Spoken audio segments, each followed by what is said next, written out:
Hello guys, आज मी तुम्हाला facial hair remove करण्याची रेमेडी सांगणार आहे। त्याच्यासाठी घ्यायचं आहे 2 चमचे बेसन, थोडीशी हळद, दूध हे व्यवस्थित पाणी टाकून मिक्स करून घ्यायचं आहे। या प्रकारे मिक्स करून घ्यायचं आहे आणि फेसवर अप्लाय करून घ्यायचं आहे। तुम्ही पूर्ण फेसवर देखील लावू शकता किंवा जिथे तुम्हाला हेअर ग्रोथ जास्त असेल तिथे तुम्ही लावू शकता, लाईक अप्पर लिप्स किंवा फोरहेडवर लावू शकता फक्त। त्यानंतर पूर्ण पॅक ड्राय होऊन द्यायचा आहे। ड्राय झाल्यानंतर रिमूव्ह करून घ्यायचं आहे। अशा प्रकारे रिमूव्ह करायचं आहे। अप्पर डिरेक्शनने रिमूव्ह करून घ्यायचं आहे।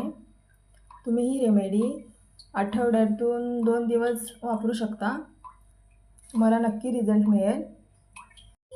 त्यानंतर फेस वॉश करून घ्यायचा आहे। तुम्ही बघू शकता माझा फेस किती क्लीन दिसत आहे आणि टॅनिंगसुद्धा निघून जाते या रेमेडीने। आणि इथपर्यंत आला आहात तर माझ्या चॅनलला सबस्क्राईब नक्की करा